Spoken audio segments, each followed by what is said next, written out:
What happens when one of Hollywood's most composed actors completely loses his cool on live television? Well, that's exactly what we witnessed during what was supposed to be a routine promotional interview on the Today Show. Jason Bateman, known for his dry wit and measured demeanor, found himself in a heated exchange with host Craig Melvin that spiraled completely out of control, leaving viewers stunned and the studio in complete chaos. This wasn't your typical celebrity meltdown. This was something much deeper, much more personal. And it all started with one seemingly innocent question that touched a nerve nobody saw coming.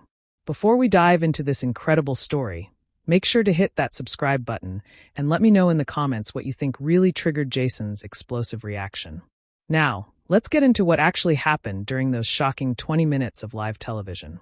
The interview began like any other promotional appearance. Craig Melvin welcomed Jason Bateman to the familiar orange couch with his usual professional charm, and Jason settled in with that trademark smirk we've all come to recognize from his years on Arrested Development and Ozark. The conversation started smoothly enough, touching on Jason's latest directorial project and his thoughts on the current state of streaming entertainment. "So, Jason, your new film has been getting incredible reviews," Craig began, leaning forward with genuine enthusiasm. "Critics are calling it your most personal work yet. Can you tell us what drew you to this particular story?" Jason shifted slightly in his seat, his expression remaining pleasant, but something flickering behind his eyes. "Well, Craig, I think as artists, we're always looking for stories that challenge us, that push us into uncomfortable territory. This project definitely did that for me." "Uncomfortable territory," Craig repeated, nodding thoughtfully. "That's interesting phrasing. Speaking of uncomfortable territory, there's been quite a bit of discussion online about some of your past comments regarding the entertainment industry, particularly about how actors should handle criticism and controversy. Do you stand by those statements?" The question hung in the air for a moment, and viewers at home could practically feel the temperature in the studio shift. Jason's smile faltered just slightly, barely perceptible, unless you were really watching his face. His fingers drummed once against the arm of the couch. "I'm not sure I follow, Craig. Which specific comments are you referring to?" Craig consulted his notes, though it was clear he had this information memorized. "Well, there was an interview about 3 years ago where you said, and I'm quoting here, that actors who complain about negative reviews or public criticism need to develop thicker skin or find a different profession. You also mentioned that the entertainment industry has become too soft and that people need to stop taking everything so personally." Jason's jaw tightened almost imperceptibly. "I remember that interview, and I think you might be taking those comments out of context. The point I was making was about professionalism and the importance of not letting criticism paralyze your creative process." "But Jason," Craig pressed, his tone still friendly, but with an edge that hadn't been there moments before, "don't you think there's a difference between constructive criticism and the kind of personal attacks that many actors, particularly younger performers and women in the industry, face on social media and in the press? Some people felt your comments were dismissive of real harassment and bullying." The studio audience was completely silent now, sensing that this interview was veering into territory that neither man had anticipated. Jason's publicist, sitting just off camera, could be seen shifting nervously in her chair. "Craig, I think you're conflating two very different issues here," Jason replied, his voice still controlled, but with a noticeable tension creeping in. "There's a big difference between professional criticism and harassment. I would never minimize anyone's experience with actual harassment or bullying. But there's also a difference between legitimate criticism and people simply not liking what you do professionally. So where do you draw that line?" Craig asked, leaning back slightly but maintaining steady eye contact. "Because some of your colleagues have suggested that your attitude contributes to a culture where people are afraid to speak up about problems they're experiencing." That was the moment everything changed. Jason's carefully maintained composure cracked, and his voice rose just enough for everyone to notice. "Colleagues? Which colleagues exactly, Craig? Because I'd love to hear who's been discussing my attitude behind closed doors." "Jason, I'm just trying to understand your perspective on these industry issues," Craig said, though his tone suggested he knew he had struck something significant. "No, that's not what you're doing," Jason shot back, his famous dry humor completely absent now. "You're sitting here on live television making accusations based on unnamed sources and taken out of context quotes from years ago. You want to talk about industry problems? Let's talk about how interview shows have become ambush journalism disguised as entertainment." Craig's eyebrows raised at Jason's accusation, but he maintained his professional demeanor even as the tension in the studio became palpable. Jason, I think you're misunderstanding the intent here. These are legitimate questions about public statements you've made. This isn't an ambush. It's journalism. Journalism. Jason let out a bitter laugh that was completely unlike his usual warm chuckle. Craig, you're a morning show host asking me about a movie, and somehow we've ended up relitigating comments I made in a completely different context 3 years ago. How is that journalism? The camera operators were getting signals from the control room, and viewers could sense the producers scrambling to figure out how to handle this unexpected turn. Craig, to his credit, didn't back down. Because your influence in this industry matters, Jason. When someone with your platform and respect makes statements about how people should handle criticism, it has an impact. Don't you think you have a responsibility to address how those statements might affect others? Jason's hands were no longer resting casually on the couch. He was gripping the armrests, now his knuckles slightly white. My responsibility? Let me tell you about responsibility, Craig. My responsibility is to my craft, to the people I work with directly, and to doing good work. My responsibility is not to walk on eggshells because someone might take something I said and twist it into something I never intended. But intention doesn't always matter when the impact is harmful, Craig countered, his voice gaining strength. Surely you understand that. Harmful. Jason's voice cracked slightly, not from emotion, but from sheer incredulity. Craig, do you know what's harmful? What's harmful is sitting here having my character assassinated on live television by someone who's never worked in this industry, never dealt with the pressures I deal with, never had to navigate the impossible balance between being honest and being politically correct every single time you open your mouth. The studio audience was completely frozen now, some people pulling out their phones to record what was clearly becoming a viral moment. Craig shifted in his seat, realizing he was losing control of the interview, but unable to find a graceful way to redirect. I'm not trying to assassinate your character, Jason. I'm asking you to reflect on your own words. My own words? Jason repeated, shaking his head. You mean the words that were taken from a 45-minute conversation and reduced to a single sentence that makes me sound like some kind of heartless industry veteran telling people to just deal with abuse? Do you have any idea how frustrating it is to watch people react to a version of something you said that bears no resemblance to what you actually meant? Craig looked down at his notes, clearly trying to find a way to regain his footing. Jason, I understand you're upset, but viewers are seeing this reaction right now. Don't you think this kind of defensive response actually proves some of the points your critics have made about your attitude? That question was like throwing gasoline on a fire. Jason stood up from the couch so abruptly that his microphone cord yanked tight, creating a sharp sound through the studio speakers. Are you serious right now? Jason's voice was louder now, and the cameras automatically adjusted to follow his movement. You're psychoanalyzing me on live television because I'm defending myself against mischaracterized statements. This is exactly the problem, Craig. This right here, you've created a situation where if I don't sit here and smile and nod while you imply I'm some kind of industry bully, then that somehow proves I'm exactly what you're suggesting I am. It's a completely rigged game. Craig remained seated, but his posture had changed. He was no longer leaning forward with friendly curiosity. Now he was sitting back, arms crossed, looking up at Jason with what could only be described as professional skepticism. Jason, I think you need to take a breath here. This is a live television show, and there are standards of conduct we need to maintain. Standards of conduct. Jason turned to face Craig fully, his body language making it clear this conversation was far from over. What about your standards of conduct, Craig? What about the standard that says when you invite someone on your show to promote their work, you don't blindside them with character attacks based on gossip and out-of-context quotes? The control room was in complete chaos now. Producers were frantically trying to decide whether to cut to commercial, but they also knew they were witnessing television gold. Social media was already exploding with clips of Jason standing up and confronting Craig. I'm not attacking your character, Craig said, his voice getting firmer. I'm holding you accountable for things you've said publicly. That's what journalists do. Jason laughed again, but this time it was sharp and angry. Accountable? Craig, you work for a morning show that spends half its time talking about celebrity fashion and recipe segments. Don't pretend this is 60 Minutes. You're not holding me accountable. You're creating drama for ratings. The accusation hung in the air like a bomb that had just exploded.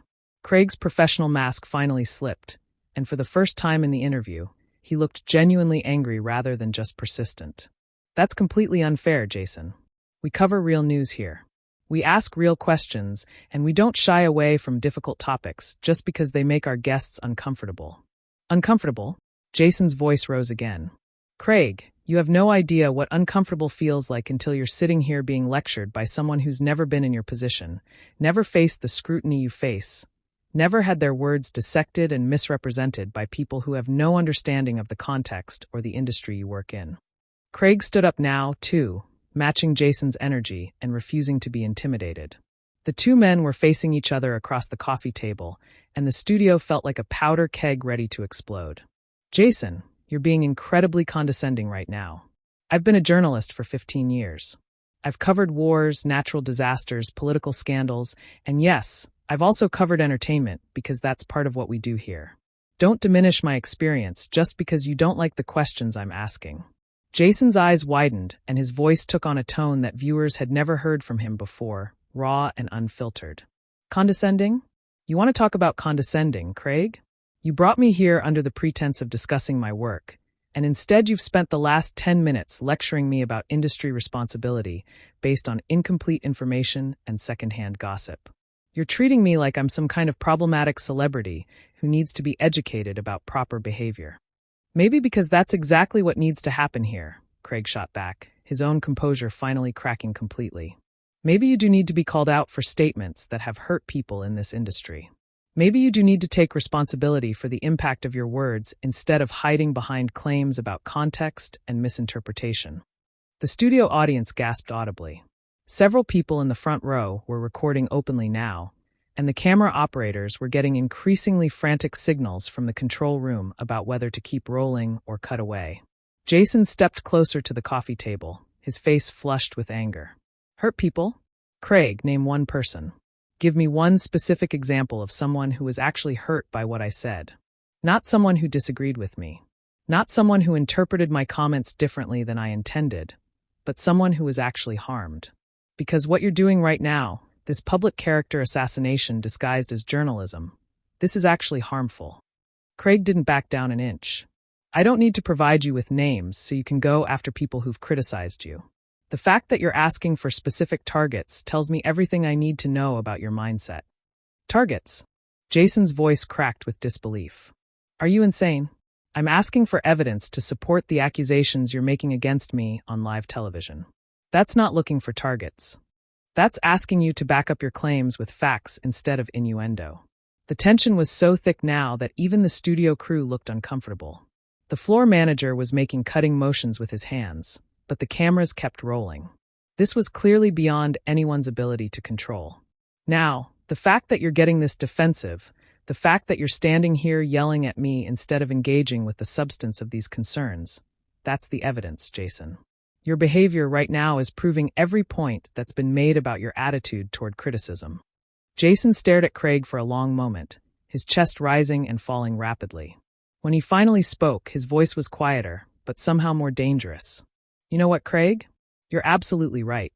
I am getting defensive. Do you know why? Because I've spent 20 years building a career based on professionalism, respect for my colleagues, and doing good work.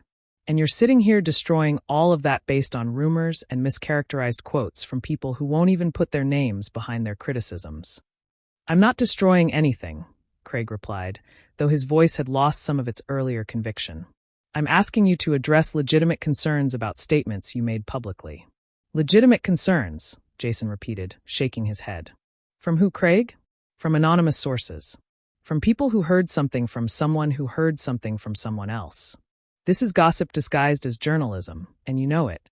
Craig's jaw tightened. Jason, you're deflecting again. Instead of addressing the substance of these concerns, you're attacking the process, attacking me, attacking the show. Don't you see how that looks? How it looks? Jason's voice rose again, and he gestured broadly at the cameras. How it looks is like I'm being ambushed by someone who's more interested in creating a viral moment than actually understanding the truth. How it looks is like you've decided I'm guilty of something, and now you're working backward to justify that conclusion. The control room was in complete pandemonium now. Producers were shouting over each other about whether to cut to commercial, but ratings were through the roof as social media exploded with clips of the confrontation. This was the kind of unscripted television that networks dream about and nightmare about simultaneously. "I haven't decided anything," Craig said, though his tone suggested otherwise. "I'm responding to concerns that have been raised about your public statements and your attitude toward criticism in this industry." "Concerns raised by who?" Jason demanded, his patience completely exhausted now. "You keep saying concerns have been raised. People are saying, colleagues have suggested." "Who are these people, Craig? Because if you're going to destroy someone's reputation on live television, don't you think you should at least have the courage to name your sources?" Craig looked genuinely flustered now, realizing he had painted himself into a corner. "Jason, you know I can't reveal confidential sources." "Confidential sources?" Jason's laugh was harsh and bitter. "This isn't Watergate, Craig. This is morning television gossip presented as investigative journalism. There's a difference between protecting whistleblowers and hiding behind anonymous rumors to create controversy." The two men were staring at each other across a divide that seemed to represent something much larger than just a failed interview. Craig straightened his shoulders, making one final attempt to regain control of the situation. "Look, Jason, I understand you're upset, but we have a responsibility to ask difficult questions when public figures make statements that impact other people in their industry. That's what journalism is." Jason stared at him for a moment, and something shifted in his expression. The anger was still there, but it was joined by something else. Disappointment, maybe even pity. When he spoke again, his voice was steady, but cold as ice. "Craig, let me explain something to you about responsibility. My responsibility as an actor is to show up prepared, to treat my colleagues with respect, to do my best work, and to be honest when people ask me questions. Your responsibility as a journalist is to seek truth, to verify information before you broadcast it, and to distinguish between legitimate news and manufactured controversy. One of us is failing at their responsibility right now, and it's not me." Craig's face reddened, but he pressed on. "Jason, you can't just dismiss every criticism as manufactured controversy. Sometimes people need to be held accountable for their public statements." "Held accountable," Jason repeated slowly, as if tasting the words. "You know what accountability looks like, Craig? Accountability looks like owning your mistakes when you make them. It looks like correcting misinformation when it's brought to your attention. It looks like admitting when you've gotten something wrong instead of doubling down on bad information because it makes better television." The studio was dead silent except for the hum of the cameras. Even the crew had stopped moving, transfixed by the raw confrontation unfolding in front of them. "I haven't gotten anything wrong," Craig insisted. But his voice lacked the conviction it had earlier. "I've asked you about your own public statements." "No, Craig. You've asked me about your interpretation of my public statements filtered through anonymous sources and presented without context. There's a massive difference. And the fact that you can't see that difference is exactly what's wrong with this entire situation." Jason began reaching for his microphone pack, clearly preparing to leave. The gesture sent a ripple of panic through the control room, visible in the sudden flurry of activity from the production staff. "Jason, wait," Craig said, his tone shifting slightly. "We're in the middle of a live interview." Jason paused, his hand still on the microphone pack, and looked directly into the main camera for the first time during the confrontation. "You know what? You're right, Craig. We are in the middle of a live interview, and everyone watching right now just got to see exactly what I was talking about in those original comments 3 years ago. They got to see how legitimate professional discourse gets twisted into personal attacks, how context gets stripped away to create drama, and how someone defending themselves gets painted as the problem." He turned back to Craig, who was standing frozen beside his chair. "You want to talk about accountability? Here's some accountability for you. I came here today to talk about a project I'm passionate about, to discuss the craft I love, and to hopefully entertain your audience for a few minutes.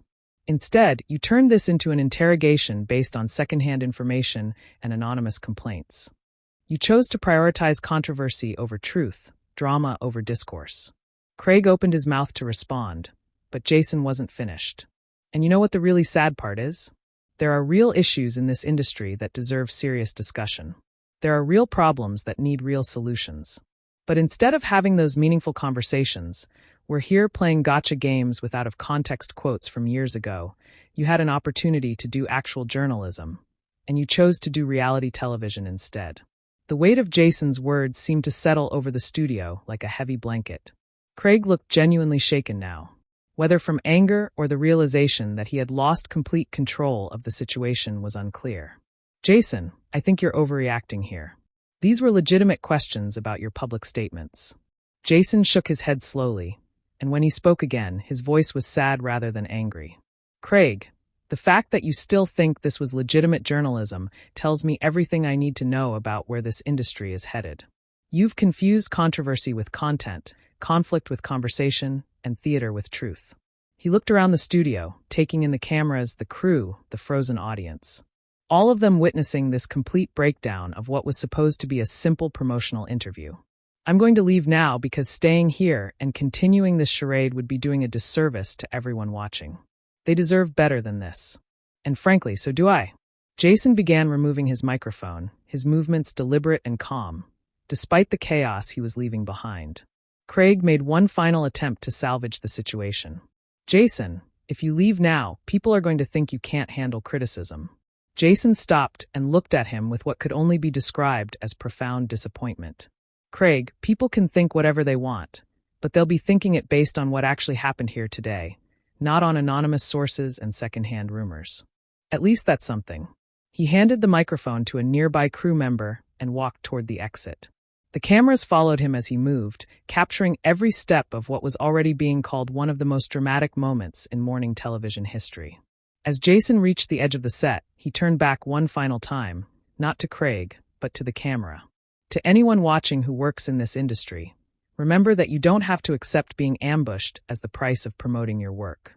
And to everyone else, remember that there's always more to the story than what you see in a single interview. Context matters, truth matters, and the difference between journalism and entertainment matters.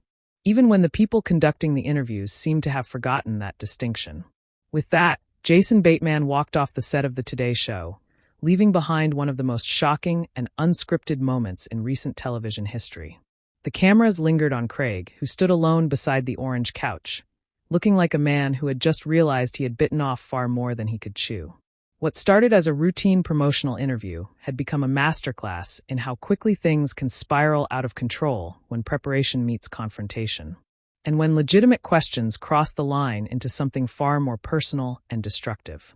What do you think really triggered Jason's explosive reaction that morning? Was it the ambush-style questioning, the lack of specific sources, or something deeper about how the entertainment industry handles criticism and accountability? Drop your thoughts in the comments below, and make sure to subscribe for more incredible stories like this one.